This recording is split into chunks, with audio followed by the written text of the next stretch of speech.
I'm a person that's in full-time ministry, kind of, because now, with our, coaching and counseling practice, so I'm also working, all right? And I'm in such an interesting place in life because before this, for over 20 years, when I'm, teaching or sharing from the Bible, I always felt like, and I felt this way back then, but I always felt like it was theoretical. All right, go share Christ with your coworker, right? Or go share Christ with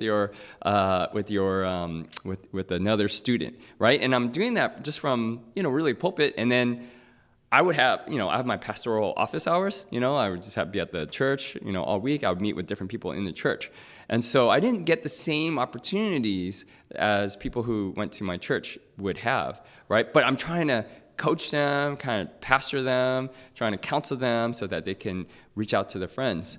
So now that, I have my practice, it's like, wow, it's a different level of engagement. And I love it though, right? I love it because it's like now I have to sort of practice what I preach.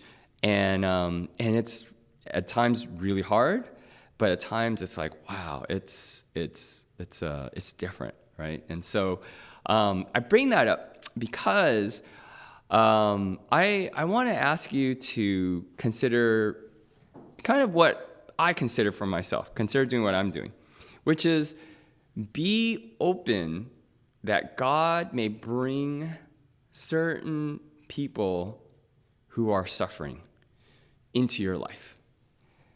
Just be open. Just be open that God may bring different people into your life who are hurting.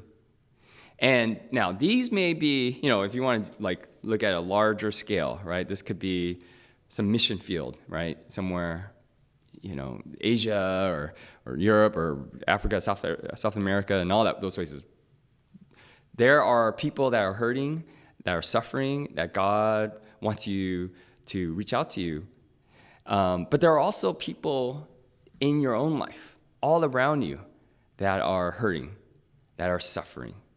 It could be an actual neighbor. It could be some friends.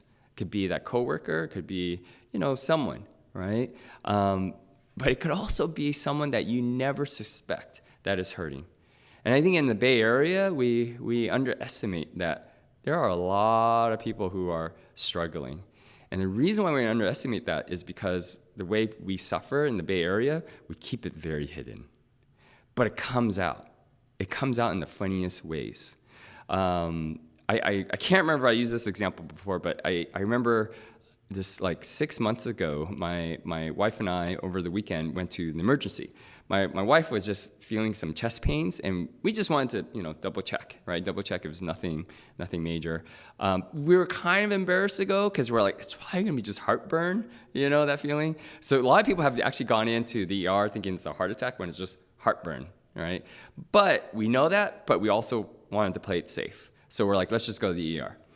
We get there. This doctor worked with her, and she was great. She was like, because we're kind of embarrassed, we're like, oh, it's probably nothing. And she checked out everything, and she was just gave my wife a lot of dignity.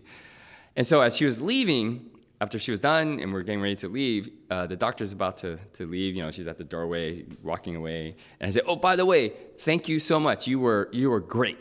And the doctor, she walks away, but then she comes back, and she didn't look like a resident. She looked like she's been at Kaiser for some years now. Like she looks like she's like in her late 40s or early 50s kind of a thing. And so she comes back and says, no problem. I'm just glad, your wife is okay. And I was like, no, for sure. Really, thank you, because you were compassionate. You were also informative. And we just appreciate that you took the time to really hear out what was happening. And we are glad there's nothing, but we're just so thankful that you did such a great job, right? After I said that, in my mind, I thought, she goes, yeah, no problem, and she walks away. All of a sudden, you see tears coming down her eyes, right? And then she lowers her mask. She says, thank you, right? And I remember after she said that, right, my wife and I were talking. We're like, man, what is going on with her, right? That a small thank you would bring her to tears. And if you work in the medical field, then maybe you know something that a lot of us don't know, but it's stressful, right? And maybe, like she's just, having a hard time, right? And so someone that just sees how hard she's working and appreciates her, maybe it's very moving, for her. So that, it's like it's random, right? It's so random. I remember this other time I'm into, like, for some time now, I was into, like, buying a car and fixing it and driving it for a while and then selling it, kind of a thing. And so I was showing the car to this one guy, and we're just talking. All of a sudden, out of nowhere, like, I don't know what I asked him, but out of nowhere, he just started sharing his mental health issues and how he struggles with depression. And he starts crying, right? And I remember thinking, like, oh, wow. And then I asked him, can I pray for you? Like, if you ever want to come to this church that I've been part of, it'd be great to have you, right? And he's like, yeah, okay, and so I prayed for him. And I remember thinking, like, wow, that's crazy, right? It just, you never know. You never know who's struggling or who's having a hard time. And I bring that up because these are just like random situations, right? In my practice, of course, people come to me who are struggling, right? But these are just random situations where it's spilling out. And I think that what that shows is there's a lot of people who are struggling, and they've been holding a lot of what they've been struggling with inside for so long. And when someone just innocently goes, hey, how's it going? It just comes all rushing out, right? And I think that just shows you how much people are struggling. And so, and I think what's different about this day and age, as opposed to even just, 25 years ago, is we can self-medicate so easily, right? We can self-medicate so easily. Just, oh yeah, don't have to think about your problems, right? Or you just watch these videos, it's just like, oh yeah, there's no thinking involved, right? And so there are a lot of people who are struggling. And so I'm asking you to join me, right? Join me in this way of living. And the way of living is being actively aware that God sees and hears that there are people around us who are struggling, and those people are the ones that he may be bringing into your life. And to participate in what he's doing in their life by being that light, being that shelter, being that refuge, being that love, being, for them, a way of knowing more about God. So to do that, I think we run into a lot of barriers, right? There's a lot of barriers that we run into. I think one, we run into the barrier of that fear of, like, what will happen to me, Like, I don't have the time for this. It's kind of, I don't know about you, but whenever I do something for someone, or even if I want to, even if something I enjoy for myself, even, right? Like, even if it's something I want to do for myself, it's like I'm always calculating. I'm always calculating, okay, is my kid taken care of? Is my wife taken care of? Okay, is my dad taken care of? Right? Is my dog taken care of? And did I get enough sleep? Right? Did I get enough sleep? And okay, what's happening with work this week? Okay, and so you're always calculating, and so it's like a game of Tetris, like scheduling. So whenever someone asks you for a favor, or someone wants to meet up even, or something that's fun, it's just like the game of Tetris coming right down at you at a full speed, and you're trying to make it all fit, right? And then once you get to, it's like the game of Tetris, right? Once it fits, you see like 2-3 tiers like disappear, and you're like, but it keeps coming down at you, right? And so maybe for a lot of us, it's like, anything more, you're already at your limit. And so it's really hard, right? Maybe for some of us, it's that. And for some of us, maybe especially for me, it's like, I'm comfortable, right? I finally feel like I have life under control in a way, all right? Finally got this rhythm. And so to do anything different, it just feels like it's going to disrupt that great, incredible rhythm that you took the time to build. So there's that. Then there's also, I think, the next part, which is that feeling of like inadequacy. It's like, you're like, oh boy, I know someone's struggling, but if I reach out or if they share this or if this happens, you get overwhelmed thinking, can I really help them? Right? And what if I make a mistake? What would they do? What if they stop talking to me? Right? What if everyone laughs at me, right? Kind of a thing. And so, a lot of times I think we run into these barriers, right? Of how much is this going to really cost me financially, emotionally? But then I'm not feeling like you can, right? You can. And so what we're going to do is we're going to look at a passage in Exodus where Moses, kind of brings out a lot of these issues. And then we're going to see how God addresses these issues. But more importantly, how not only does God address these issues, but what it says about who God is. And my hope is, again, if you do something radical and crazy, move somewhere, and that's great. And then continue following where God is calling you to go. But for those of us who, you've been just ducking your head and going to work, maybe God is calling you to do something different. Go to work, but now keep your ears and your eyes open.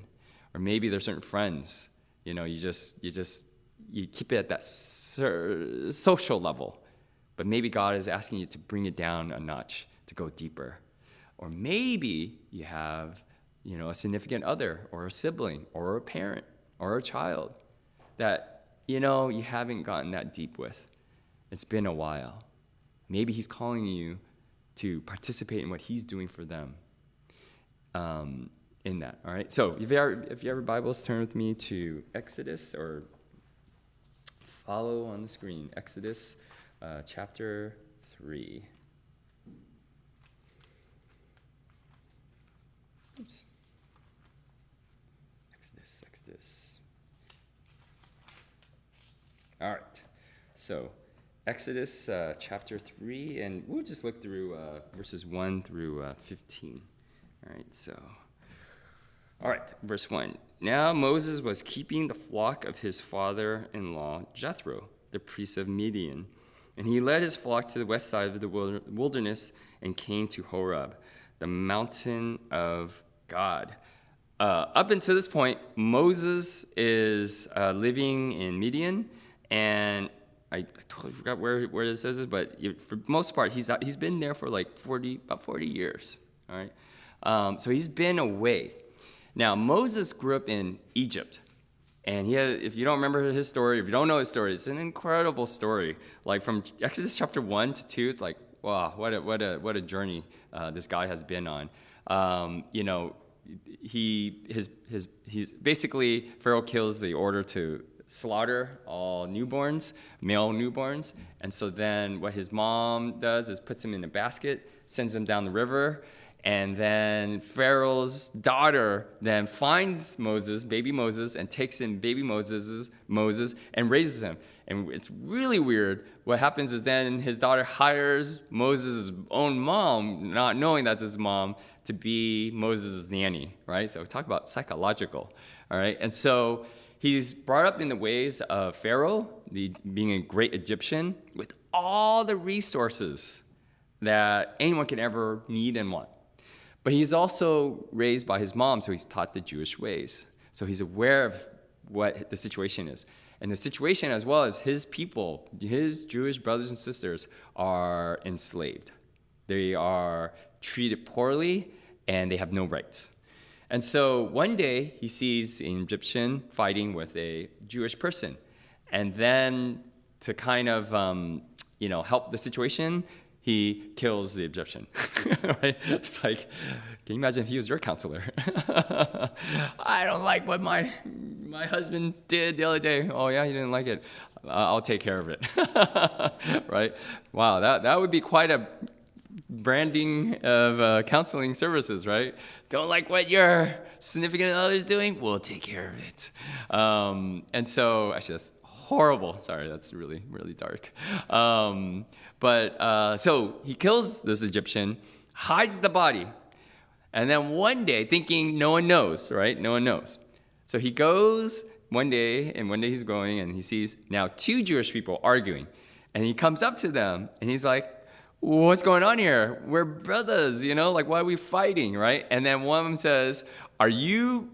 And they probably are like, just like, that, how I'm joking about that kind of counseling branding style. They're probably looking at Moses like, oh no, he's getting involved. He's going to kill one of us, right? That's what he did the last time. And they actually said that to him. They're like, what are you going to do? Kill one of us? And then Moses is like, shoot, they know they know my secret. So then Pharaoh finds out, and then now tries to kill Moses, and Moses runs away and hides in Midian. Now, before he hides in Midian, he actually meets his wife in a very heroic, romantic way, and then is taken in by his father-in-law. And so now he's been living in a safe, very comfortable, isolated place, right? Away from the dangers of Egypt, right? He's been gone. He's taking care of his sheep, taking care of his family, and he's got a great support in his father-in-law, Jethro, who we see come in and out of Moses' life in such a great way. What a great support. So he's away, right? He's away. And now God is calling Moses to come back to Egypt, but to come back to rescue his people. All right. And so my wife and I don't know if you guys ever get this. But my wife and I, we hear from everyone, you got to move out of California. The politics is so bad, or so much of this. And it's like, yeah. Like one day we may, sure. I would love to live in a 10-bedroom, 10-bathroom house for $200,000. I would love to do that, right? We would love that, right? We would love to have more space. But this is where we know God has called us, And it is a struggle. It is a struggle because, man, it's like it's a different pace out here as well, right?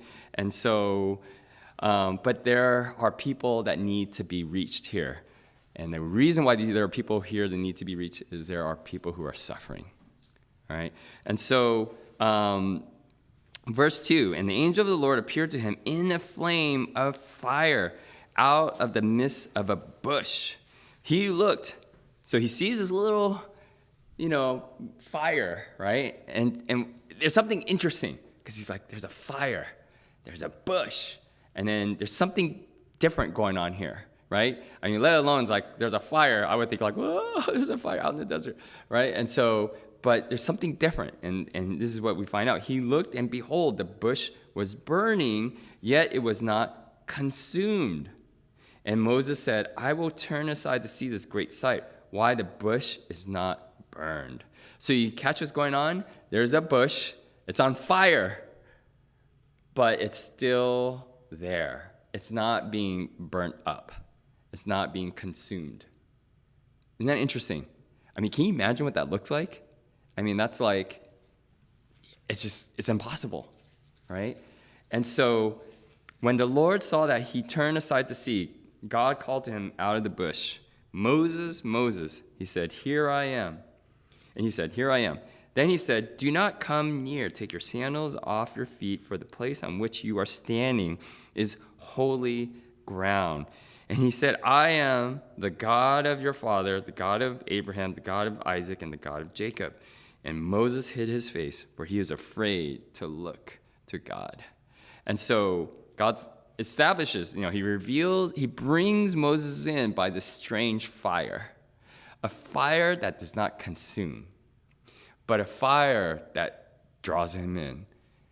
He gets closer, and then God reveals who he is. And then once Moses realizes who God is, he's like, oh boy, it's time to meet my maker. And so he's afraid, right? But what does God say to him? Verse 7, then the Lord said, I have surely seen the affliction of my people who are in Egypt and have heard their cry because of their taskmasters. I know their sufferings. And so here he's saying, look, There are your people, my people, the people I have a covenant with are suffering. They are oppressed. They are enslaved. They are driven to the ground. And he hears their cries. You notice God, doesn't just abandon them. He hears their cries. I think one of the things living in the Bay Area, it's really easy to think, oh, we're like most of us, we are part of, maybe we're not part of the 1 percentile in the world. I mean, maybe compared to the world, we are actually for a lot of us, right? But maybe for most of us, we're actually probably top 3%, right? Just owning a house in the Bay Area, you're already top 3% in the world, right? Having a car just by itself is your top 5% of the world. It's crazy, right?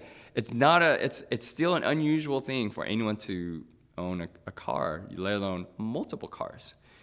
And so we live in a very rich area, and our struggles are struggles of very privileged people. I am part of that. And, I grew up with that, right? I grew up in Almaden Valley, and my lack of understanding hierarchies of cars is because everyone had a BMW, right? Everyone had a BMW was the entry level, right? And so, every so often, my wife and I are just looking at cars. I'm like, oh, what about this car? She goes, oh, it looks so rich. What would people think? I'm like, huh? That's just a 3 Series, right? Now, did my parents ever buy one of those cars? No. It's just you get desensitized from it, right? I mean, come on. Anyone could drive any car, you just need to get a loan. And so again, I know when I say things like that, this is where my wife's like, ugh, you grew up in Almaden Valley, right? It's like, ugh, I think I said this before. She always says I grew up with a silver spoon. You guys know that cliche. And I'm like, no, I didn't grow up with a silver spoon. I grew up with a gold spoon, right?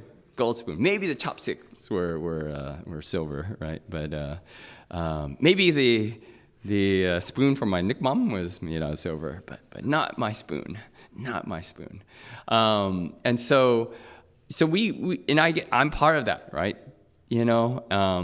And there's a lot of disgrace to it, but it doesn't mean there are people who have the same kind of privileged lifestyle that aren't suffering. Doesn't mean they don't have taskmasters.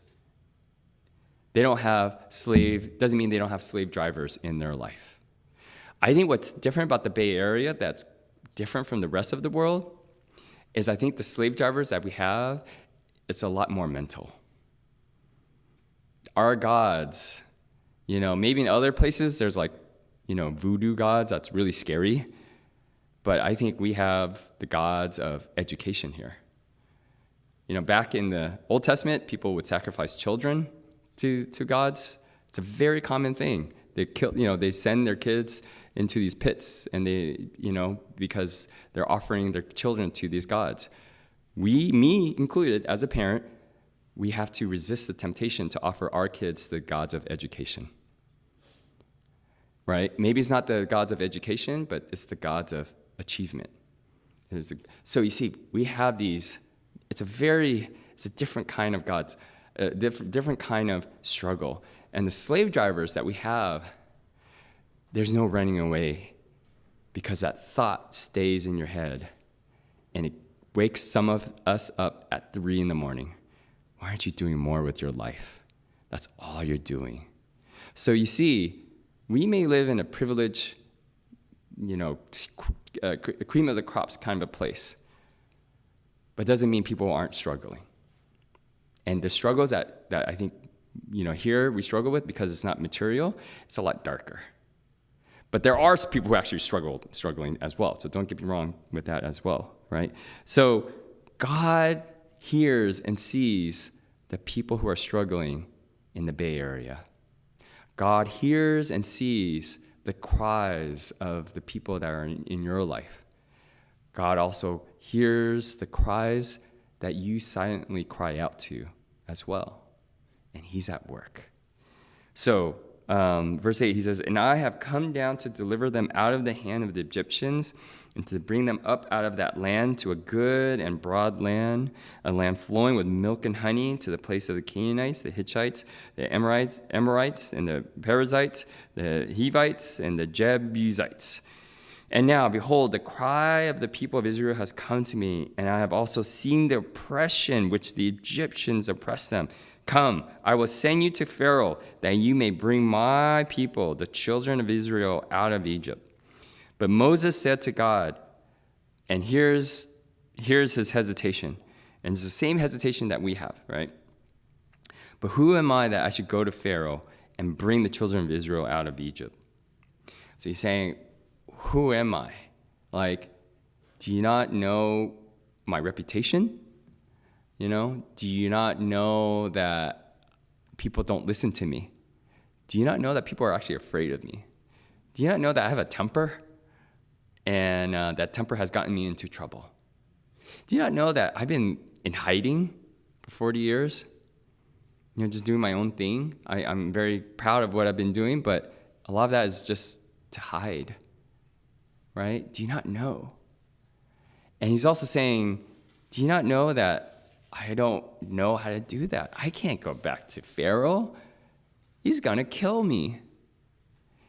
And he's also saying, what if I fail? What if I fail? Now, I'm reading into what he's saying here, but look at what God says to him, because I think God knows what's going on with Moses' fears. And he said, "But I will be with you. And this shall be the sign for you that I have sent you. When you have brought the people out of Egypt, you shall serve God on this mountain." So you're going to worship me, and this is the vision.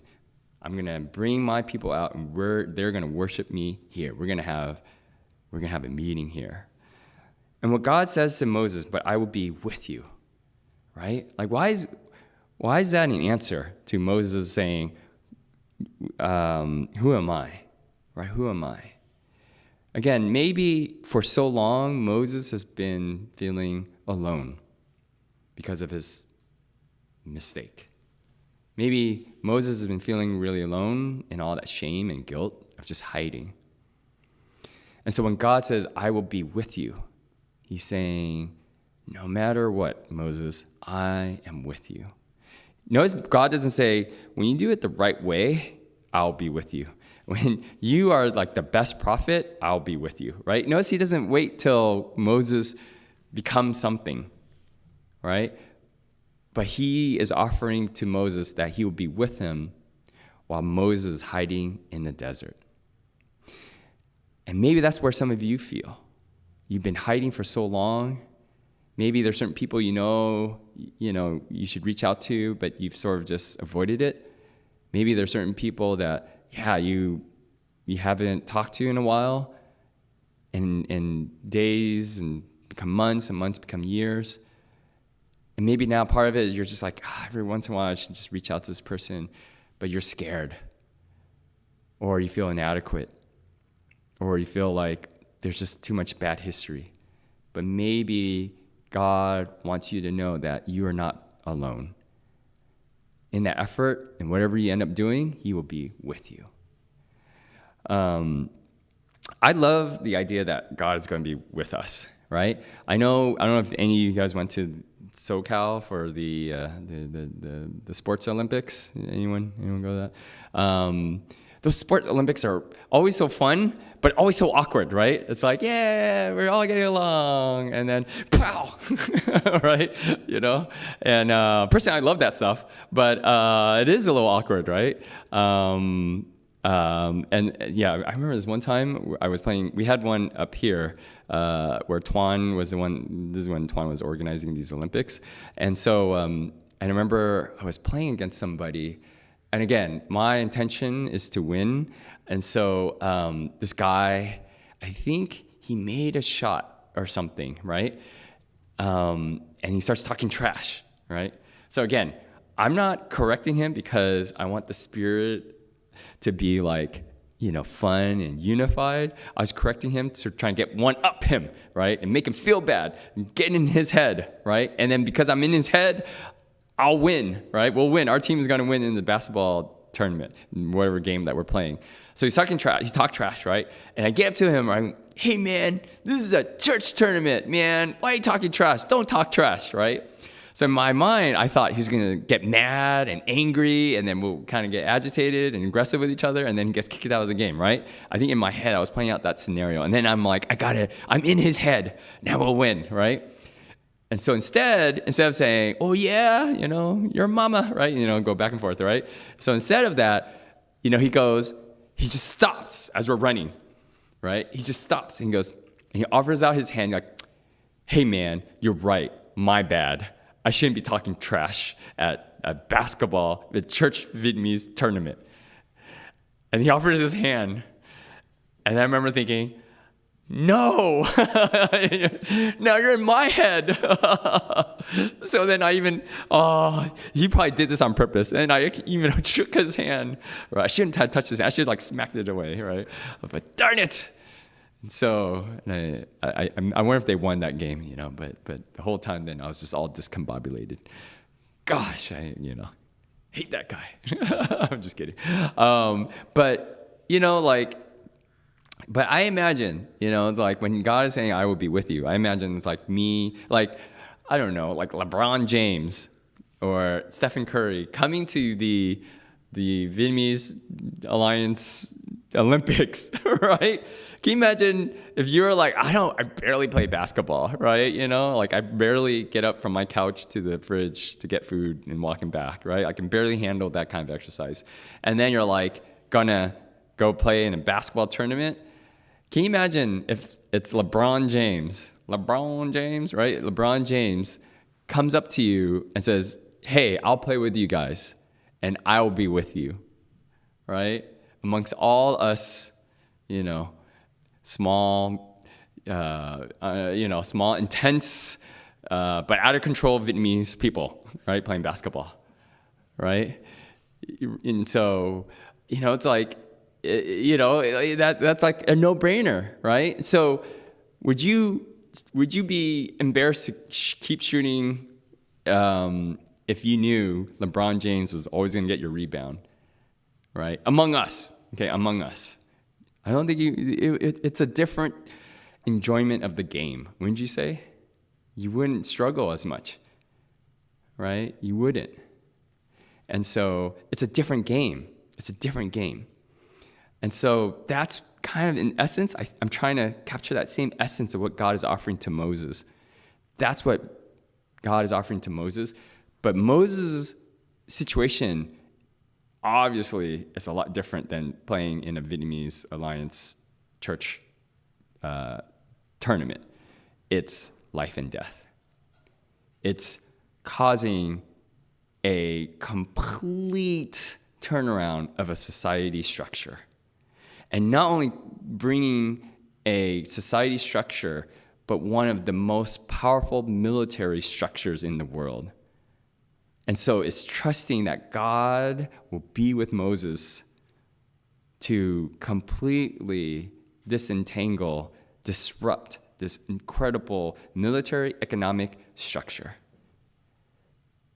But if God is like LeBron coming to a basketball game, then God is even much greater, right? He can do whatever he wants. And so that's the offer that Moses gets. And that's the same offer that we get from God, that he is with us. He is with us. And so you may go out and not know what to say. He is going to be with you. You may be afraid of getting rejected, and maybe you will get rejected. But God will be with you. You will not be alone. So the next part then Moses said to God, if I come to the people of Israel and say to them, the God of your fathers has sent me to you, and they ask me, what is his name? What shall I say to them? God said to Moses, I am who I am. And he said, say this to the people of Israel, I am has sent me to you. God also said to Moses, say this to the people of Israel, the Lord, the God of your fathers, the God of Abraham, the God of Isaac, the God of Jacob, has sent me to you. This is my name forever, and thus I am remembered throughout all generations. So the last thing that God tells Moses, really, in a sense, it's to strengthen and create a stronger foundation of what that means that God is with him. He's not just like with him, right? Like, let's say, again, my quirky analogy of LeBron James playing with us at the next Vietnamese Alliance basketball tournament, right? LeBron James, if he offers to play with us, he can be. What if he gets in an accident, right? He can't join us. What if he joins us, but he gets moody? He's like, oh, these guys that can't play, so annoying, right? What if he's like, oh, what? These guys think they know how to play basketball. What if he gets cranky on us, right? That will change the game for us. Why? Because LeBron James is defined by circumstances. What God is saying to Moses here, when he says, I am who I am, he's saying, I am who I want to be. I'm not defined by circumstances. I'm not defined by emotions that sometimes go out of control for humans. I'm not defined by other people's circumstances. I'm not defined by popularity or lack of popularity. I'm not even defined by death. So you see what God is now offering to Moses and what he offers to us. He is the great I am. A lot of us, I think we have some level of anxiety because we grew up with, maybe some of us, we grew up with great parents. But our parents were not the great I am. They wanted us to believe it. They sometimes yelled it at us. They sometimes physically made us think that they are the great I am. But in that, what you learn in someone that's over you is a lack of stability. They are defined by their moods. They're defined by lack of financial resources. They're defined by fights. They are defined by even death. And so a lot of us, I think we struggle with that. But here is a God that's not defined by the stresses of life. He is life. And nothing can take him away from being your God, your loving Father. Even you and I can't take that away. We can pretend, we can live as if we don't believe it, but then we also suffer the consequences of that. But here he is offering this to Moses, and he's offering that to you and I. And think about the great I am. Think of the best analogy that he gives, where he is who he wants to be, and he's not defined by anything. The burning bush. He chooses to be a fire that cannot be contained, but that doesn't consume and destroy. He's beyond our physics and chemistry and whatever science is part of that. He's beyond that. He can do whatever he wants. And that same fire that he demonstrated himself in that bush is the same fire that he is putting in all of us. A fire, a passion to care for what he cares for. And you know what's great about that? Just like this fire that didn't consume the bush, that fire and that passion to care for what he cares for won't consume you. It won't destroy you. Right? Why? Because he's the great I am. And so, again, I want to invite you to this next week, live your life a little differently, right? Instead of jumping to the next thing that you have to jump to, or thinking about, what you have to do next, like I do, right? Like a lot of us do in here. do what you need to do. Okay, I'm not saying go make a radical change, or maybe make a radical change, right? Like just yeah, do stuff for other people. That's fine. But maybe go to everything that you need to do, but keep your ears open, keep your eyes open, because you may never know. God is whispering that person is struggling, and I want you to reach out to them. That person has been crying out to me, and I want you to go just be nice to them. I want you to affirm them. I want you to offer prayer. I want you to invite them to church. I want you to just love them.